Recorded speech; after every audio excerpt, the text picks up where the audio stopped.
All right, everyone. Good morning, good afternoon, or good evening, whatever time it is, wherever in this world it is that you are. Welcome once more to another live stream of Alexandra Mayers live, page by page, reading and commentary of the modern English version of the Bible. So, I cannot say I had a very productive day today. Not at all. I hung out on a live panel for a little bit longer than I probably should have, but I had a really good time talking to the person who was conducting the panel, and that person, Psyche Awakens. Um, some of you whose Bible reading may not agree with some of his spiritual perspectives, but I think that he's just a really interesting and wonderful person, and I have considered it a privilege to get to know him. So I think everyone out there should get to know him. But anyway, I hung out on his panel today, and I'm just feeling really good, really, really good. So I figured, you know what, let me go ahead and continue with the Bible reading and commentary because we're in the book of Samuel. I'm still kind of missing the book of Ruth, which was the previous book of the Bible. I cannot believe that book was only 4 chapters. I would have loved for it to have been longer.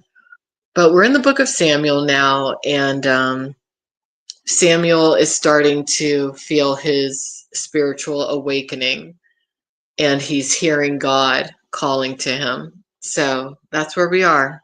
Let's go ahead and begin. God calls Samuel. Now, the boy Samuel was ministering to the Lord before Eli, and the word of the Lord was rare in those days. There was no vision coming forth. At that time, Eli was lying down in his place. Now his eyes had begun to grow weak, that he could not see, and the lamp of God had not yet gone out. And Samuel was lying down in the house of the Lord where the ark of God was. When the Lord called to Samuel, he answered, "Here I am." He ran to Eli and said, "Here I am, for you called to me." And he said, "I did not call. Return, lie down again." And he went and lay down. The Lord called Samuel again. So Samuel arose and went to Eli and said, "Here I am, for you called me." And he answered, "I did not call, my son. Return, lie down again." So basically, God is talking to Samuel, but Samuel thinks that it's Eli calling out to him, and it's not. Now Samuel did not yet know the Lord, nor had the word of the Lord been revealed to him. The Lord called again, Samuel, a third time. So he arose and went to Eli and said, "Here I am, for you called me."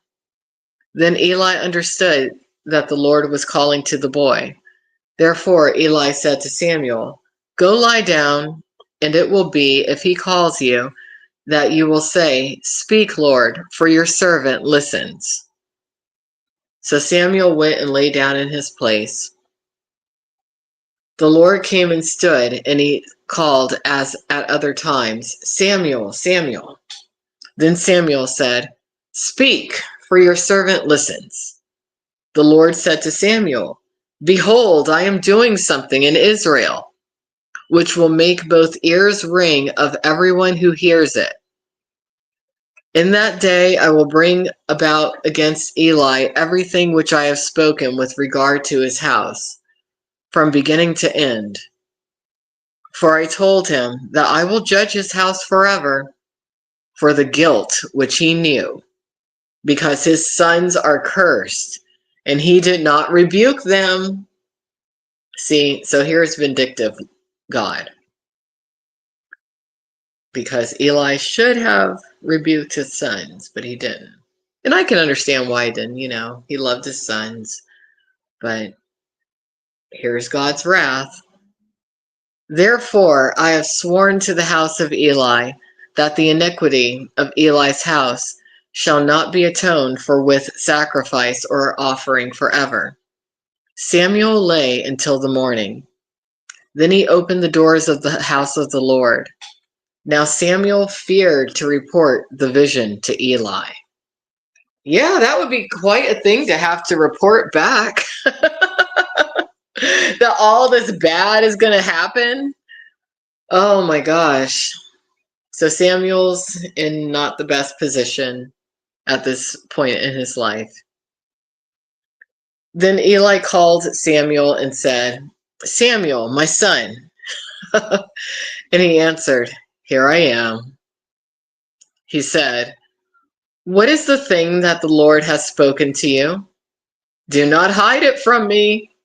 Thus may God do so to you, and more also, if you hide from me a word out of all things that he spoke to you.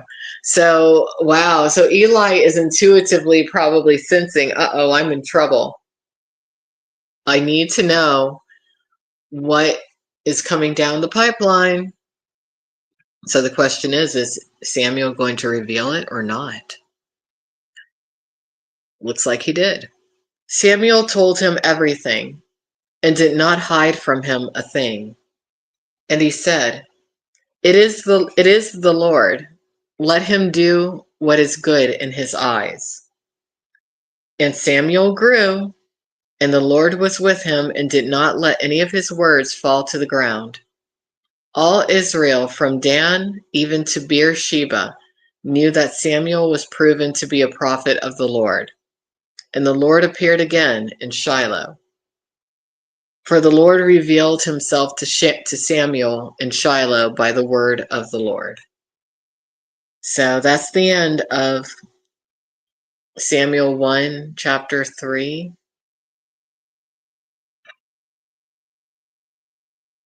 Next time we'll go into chapter 4. Let's see how many chapters are in this book. 31. 31. So it's all about Samuel. Okay, well, thanks for listening. Everyone have a wonderful day. And we'll continue most likely tomorrow. Bye-bye.